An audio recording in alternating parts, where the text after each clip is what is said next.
जय हिंद प्यारे विद्यार्थियों। आज के क्लास में ध्यान रखना, हम आप सभी के लिए विज्ञान के पेपर में कौन कौन से ऐसे क्वेश्चन इंपॉर्टेंट हैं जो पूछे जा सकते हैं, उन सभी प्रश्नों के ऊपर चर्चा करेंगे। और ध्यान रखना, उन सभी प्रश्नों को डिटेल में देखेंगे और ये भी देखेंगे कि उन प्रश्नों को लिखना कैसे है, कैसे उन्हें सॉल्व करके आना है, किस तरीके से चित्र बनाना है। एक एक चीज को ध्यान रखना, बेहतरीन तरीके से समझेंगे। जैसे कई क्वेश्चन इस तरीके से दे देता है और कहता है कि इसका सचित्र वर्णन कीजिए। अब कई क्वेश्चन देगा, चित्र बना करके कहेगा इसका सचित्र वर्णन कीजिए। तो इन क्वेश्चंस को कैसे सॉल्व करना है, कैसे इनको लिखना है, प्रॉपर एक एक करके बेहतरीन तरीके से सभी चीजों को देखेंगे। और एक बात आप सभी से है, आप जब भी पेपर दे करके आया करिए तो वीडियो में आकर के कमेंट जरूर आप दे दिया करिए कि आपका पेपर कैसा गया, ताकि इससे हमें भी इस चीज का पता चले कि हमने जो पढ़ाया उससे बच्चों का कितना तैयार हुआ और कितना बेहतरीन तरीके से वो पेपर दे के आए। क्योंकि इससे हमें भी मोटिवेशन मिलता है और हम भी मोटिवेट होते हैं। हमें भी लगता है कि नहीं, बच्चे अच्छे से पढ़ाई कर रहे हैं, और भी मेहनत करके उनके लिए और भी बेहतरीन तरीके से क्वेश्चंस लाया जाए और अच्छे से उन्हें सॉल्व कराया जाए। ठीक है, तो शुरू करते हैं आज के क्लास को। अब ध्यान रखना, जो सबसे पहला क्वेश्चन आपके लिए है, सबसे पहला क्वेश्चन दिया है कि लिंग गुणसूत्र से आप क्या समझते हैं, लिंग निर्धारण की प्रक्रिया को समझाइए। ध्यान रखना, जो पहला क्वेश्चन है वो ये है कि लिंग गुणसूत्र से आप क्या समझते हैं, लिंग निर्धारण की प्रक्रिया को समझाइए। अब बात करते हैं कि लिंग गुणसूत्र होता क्या है भाई। लिंग गुणसूत्र कैसे कहेंगे कि कोई चीज लिंग गुणसूत्र है? भाई एक चीज समझो, मनुष्यों में 23 जोड़ी गुणसूत्र पाए जाते हैं, जिसमें 22 तो सेम रहते हैं, बट जो 23वां वाला होता है ना, वो थोड़ा सा अलग होता है। और जो ये 23वां जोड़ी गुणसूत्र थोड़ा सा अलग होता है, यही मानव में लिंग निर्धारण की प्रक्रिया को संपन्न करता है। क्योंकि यही जो 23वां जोड़ी गुणसूत्र होता है, ये महिला और पुरुष दोनों में अलग अलग होते हैं, बाकी 22 तो सेम सेम होते हैं। यही 23वां अलग अलग होते हैं और यही 23वां लड़के का भी निर्माण करता है और लड़की का भी निर्माण करता है। तो पहले बेसिकली अब हम समझ लेते हैं कि लिंग गुणसूत्र किसे कहते हैं। ध्यान रखना, लिंग गुणसूत्र किसे कहते हैं, तो वे गुणसूत्र, मनुष्यों में पाए जाने वाले वे गुणसूत्र जो यह सुनिश्चित करते हैं कि उत्पन्न होने वाले संतति लड़का होगा या लड़की होगी, तो उसे हम कहते हैं लिंग गुणसूत्र। फिर से ध्यान दो, मनुष्यों में जो पाए जाने वाले गुणसूत्र हैं, उनमें वे गुणसूत्र जो यह सुनिश्चित करते हैं कि जो उत्पन्न होने वाली संतति है वो लड़का होगा या लड़की होगी, तो उन गुणसूत्रों को हम लोग कहते हैं लिंग गुणसूत्र। समझ में आ गया? यहाँ पे प्रॉपर बेहतरीन तरीके से एक एक चीज आपको लिख के इसीलिए दे दिए ताकि आपको कोई कंफ्यूजन ना हो, कोई डाउट ना हो, आप यहाँ से देख करके अच्छे से लिख सकते हैं। अब ध्यान रखना, आगे बढ़ते हैं कि इसकी प्रक्रिया कैसे, इसको हम कैसे लिखेंगे। भाई लिंग गुणसूत्र की प्रक्रिया या लिंग निर्धारण की प्रक्रिया हम कैसे समझाएंगे, तो यहाँ पे ध्यान रखना, आपको दे दिए हैं कि लिंग निर्धारण की प्रक्रिया को कैसे समझाना है। लिंग निर्धारण की प्रक्रिया को कैसे समझाओगे, देखो मानव में 23 जोड़ी गुणसूत्र पाए जाते हैं, जिनमें 22 जोड़ी गुणसूत्र समान होते हैं, परंतु जो 23वां जोड़ी गुणसूत्र होता है वो प्रॉपरली पूरा तरीके से भिन्न होता है, यानी पूरे तरीके से अलग होता है। और ये जो 23वां जोड़ी गुणसूत्र होता है वो महिला में XX और पुरुष में XY होता है। अगर पुरुष का यक्ष वाला महिला के एक्स वाले से संलयित होगा तो उत्पन्न होने वाले संतति लड़की होगी, और अगर पुरुष का वाई वाला महिला के यक्ष वाले से जो है संलयित होगा तो उत्पन्न होने वाले संतति लड़का होगा। ठीक, जो उत्पन्न होने वाली संतति है वो क्या होगा, लड़का होगा। इस तरीके से ध्यान रखना, मानव में लिंग निर्धारण की प्रक्रिया होती है। इसका ध्यान रखना, प्रॉपर तरीके से यहाँ स्ट्रक्चर भी बना के दिखा दिए हैं आपको कि किस तरीके से ये प्रक्रिया पूर्ण होती है।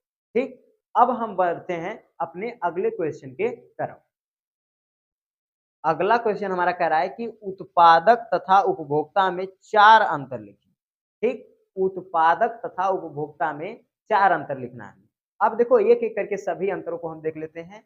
तो इस तरीके से जैसे हेडिंग डाल के यहाँ लिखा गया, ऐसे ही आपको लिख देना है। सबसे पहले बात करते हैं किस चीज की, उत्पादक की। अब बात करते देखो उत्पादक, उत्पादक को समझ जाना स्वापोषी में, और ध्यान रखना जो उपभोक्ता उसे समझ जाना विषमपोषी में। अब देखो उत्पादक तथा उपभोक्ता में क्या अंतर होते हैं। पहला, उत्पादक जो होते हैं वे अपना भोजन स्वयं बनाते हैं, जबकि वहीं पे जो उपभोक्ता होते हैं वो अपने भोजन के लिए अन्य जीवों पर निर्भर होते हैं। ठीक, दूसरा, जो उत्पादक होते हैं ये अपना जो है पोषण या अपने लिए ऊर्जा का निर्माण सूर्य के प्रकाश से कर लेते हैं, प्रकाश संश्लेषण की प्रक्रिया द्वारा। जबकि वहीं आप देखेंगे उपभोक्ता जो होते हैं ये किसी दूसरे जीव को मार करके खाएंगे, यानी उत्पादक या किसी अन्य जीव को मार करके खा करके ही उससे एनर्जी को प्राप्त करते हैं। अब अगली कड़ी आती है उत्पादक तथा उपभोक्ता में अंतर के लिए। तो ध्यान रखना उत्पादक जो होते हैं, अब अगली कड़ी आती है उत्पादक तथा उपभोक्ता में अंतर के लिए। तो अगली कड़ी में ध्यान रखना उत्पादक तथा जो उत्पादक जो होते हैं ये आहार श्रृंखला की पहली कड़ी होते हैं, जबकि उपभोक्ता जो होते हैं वो आहार श्रृंखला की दूसरी या तीसरी कड़ी होते हैं, अर्थात ये दूसरे या तीसरे स्थान पर आते हैं।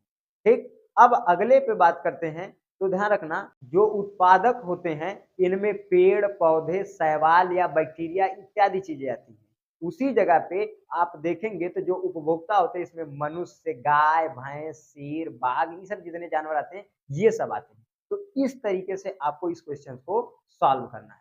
अब देखो हमारा जो अगला क्वेश्चन है वो है मानव हृदय की अनुप्रस्थ काट का नामांकित चित्र बनाइए और चित्र की सहायता से मानव हृदय की संरचना का वर्णन कीजिए। तो प्रॉपर तरीके से ध्यान रखना यहाँ पे जिस तरीके से आपको चित्र बना हुआ दिख रहा है इसी तरीके से आपको चित्र बना लेना है। ये चित्र बनाना बहुत आसान है, ये चित्र कठिन नहीं है। बाकी जैसे किताब में दिया आप वैसा भी बना सकते हो, बट वैसा बनाओगे तो काफी समय लगेगा और जल्दी बनेगा भी नहीं, गलत भी हो सकता है। इसलिए इस तरीके से चित्र बनाओगे आसानी से आपका चित्र बन जाएगा। ठीक है, अब देखो जो मानव हृदय है इसके अनुप्रस्थ काट का चित्र बना, तो इस तरीके से आप प्रॉपरली चित्र बना दोगे, चित्र आपका बन के तैयार हो जाएगा। अब देखो इसका हमें वर्णन करना है, इस चित्र का हमें क्या करना है, वर्णन करना है इसकी संरचना का। इसकी संरचना में लिख देना मानव हृदय की संरचना, लिख देना मानव हृदय हमारे बंद मुट्ठी के आकार का होता है, हमारे बंद मुट्ठी के आकार का होता है। इसमें दो आलिंद होते हैं, दो निलय होते हैं। जो निलय होते हैं वो आलिंद की अपेक्षा बड़े होते हैं। ठीक, इसमें ध्यान रखना एक द्विवलन कपाट होता है, एक त्रिवलन कपाट होता है। हमारा हृदय 4 कोष्ठकीय होता है। इसे दोहरा परिसंचरण तंत्र भी कहते हैं क्योंकि इसमें एक बार में ही एक साथ में 2 बार रक्त प्रवेश करता है, अतः इस वजह से इसे दोहरा परिसंचरण तंत्र भी कहते हैं। और यह एक पंप की भांति कार्य भी करता है। इस तरीके से आप इसका सचित्र वर्णन कर सकते हैं, इसकी संरचना को बता सकते हैं। ठीक, और इस तरीके से आपका ध्यान रखना ये क्वेश्चन है, ये 6 नंबर का क्वेश्चन है और 6 नंबर आपका बेहतरीन तरीके से। अब हम बढ़ते हैं अपने अगले क्वेश्चन। अब देखो जो हमारा अगला क्वेश्चन दिया है, अगला क्वेश्चन कह रहा है कि मानव में मादा जनन तंत्र का सचित्र वर्णन। हमारा जो अगला क्वेश्चन है, अगला क्वेश्चन कह रहा है कि मानव में मादा जनन तंत्र का सचित्र वर्णन कीजिए। तो देखो मानव में मादा जनन तंत्र का सचित्र वर्णन कैसे करोगे, जिस तरीके से यहाँ पे आपको चित्र बना हुआ दिख रहा है इसी तरीके से प्रॉपरली आपको चित्र बना लेना है, बाकी कुछ नहीं करना है। इस तरीके से आप चित्र बना लेंगे। अब ध्यान रखना जब आप मानव में मादा जनन तंत्र का सचित्र वर्णन करेंगे तो इसमें एक एक चीज आपको बता देना है कि इसमें किस तरीके से, ध्यान रखना एक जोड़ी अंडवाहिनी होती है, एक जोड़ी अंडाशय पाया जाता है, एक गर्भाशय होता है। एक एक चीज को प्रॉपरली जिस तरीके से यहाँ पे दिया गया है उस तरीके से आपको एक एक चीज को बता देना है और इस तरीके से इसका वर्णन कर देना है। अब ध्यान रखना हम बढ़ते हैं अपने अगले क्वेश्चन की। अब ध्यान दो हमारा अगला क्वेश्चन है तंत्रिका कोशिका का सचित्र वर्णन कीजिए। अब देखो तंत्रिका कोशिका क्या होती है, ध्यान रखना। तो तंत्रिका कोशिका एक ऐसी कोशिका होती है जो मनुष्य के शरीर में सूचनाओं को एक स्थान से दूसरे स्थान तक भेजती है। जैसे किसी को मच्छर काट लिया तो वो मच्छर जब जहां से काटेगा वहां से सूचना पहले मस्तिष्क में जाएगी और मस्तिष्क बताएगा कि हाँ इस जगह पे मच्छर काट रहा है, तब आपको पता चलेगा कि मच्छर है और मच्छर आपको काट रहा है। तो ये ध्यान रखना जो तंत्रिका कोशिका होती है वो सूचनाओं को एक स्थान से दूसरे स्थान तक पहुंचाने का कार्य करती है। अब कैसे करती है इस चीज को बता दे रहे हैं। जैसे जो तंत्रिका कोशिका होती है, तंत्रिका कोशिका की जो द्रुमिका होती है उस द्रुमिका के द्वारा सूचनाओं को पहले सोखा जाता है अर्थात अर्जित किया जाता है। फिर ध्यान रखना उस सूचना को तंत्रिका कोशिका की द्रुमिका के द्वारा अर्जित करके केंद्रक में भेजा जाएगा और केंद्रक में भेज करके उसे कोशिका केंद्रक कोशिका काय को देगा, कोशिका काय उसे विद्युत आवेग में परिवर्तित करेगा और वो विद्युत आवेग तंत्रिकाक्ष में जाएगा। तंत्रिकाक्ष पर जो होती हैं वो माइलिन, तंत्रिकाक्ष पर एक्सोलीमा कोशिकाएं होती हैं। ये एक्सोलीमा कोशिकाएं माइलिन आच्छद का निर्माण करती हैं। ये जो माइलिन आच्छद होता है वो विद्युत रोधी होता है और वो ध्यान रखना इन विद्युत आवेगों को तंत्रिकाक्ष से बाहर निकलने नहीं देता है।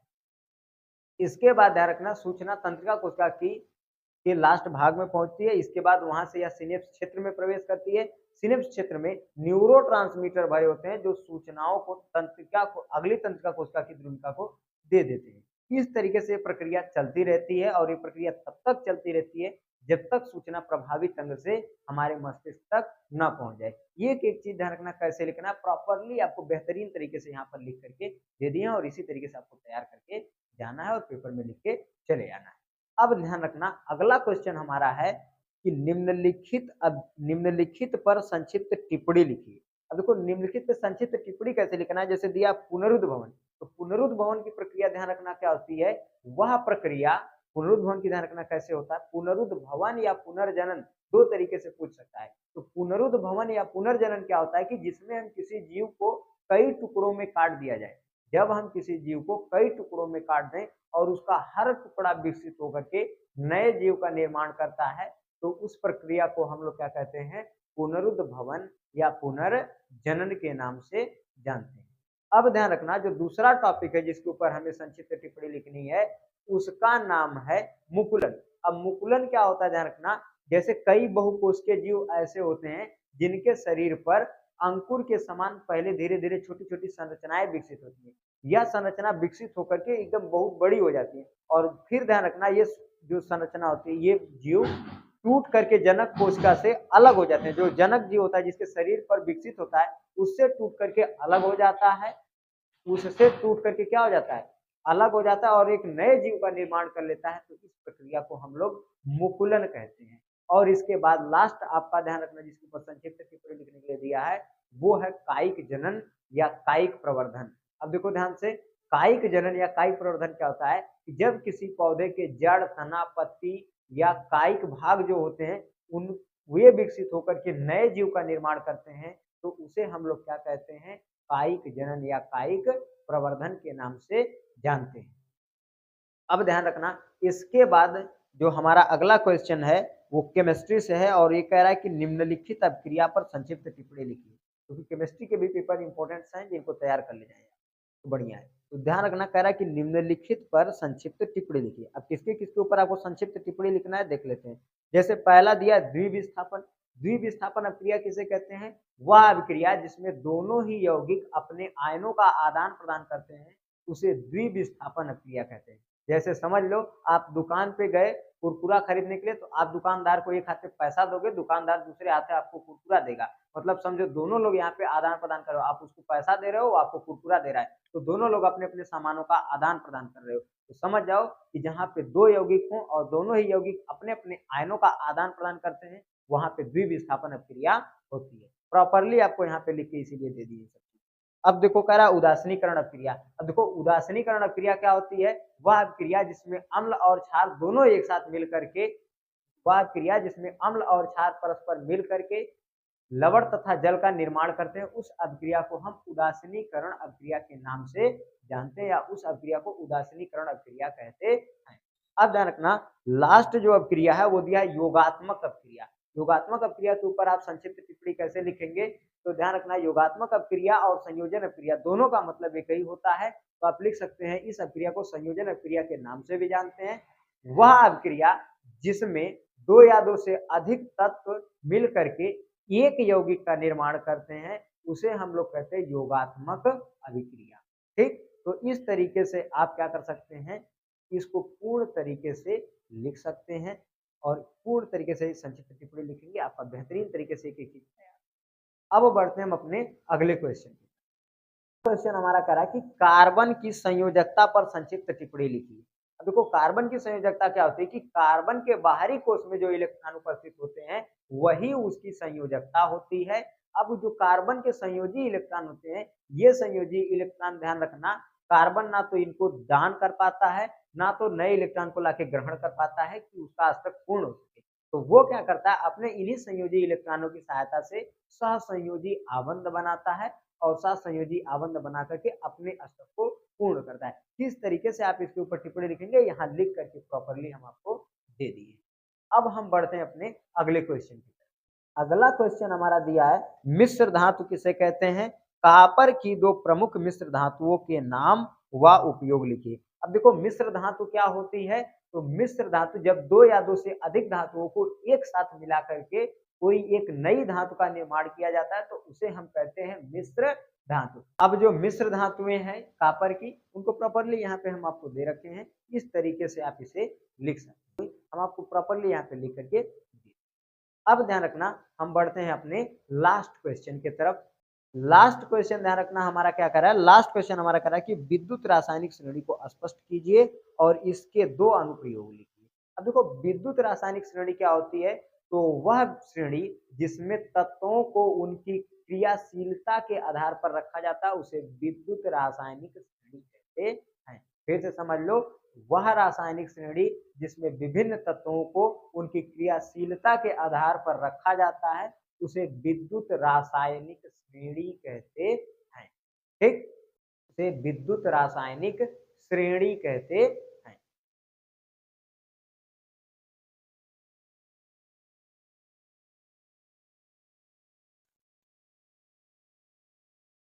से विद्युत रासायनिक श्रेणी कहते हैं। अब इसके बारे में जो प्रॉपर डिटेल आपको लिखना है, यहाँ पे एक एक करके सारी डिटेल्स को लिख दी हैं। इस तरीके से आप लिख देंगे।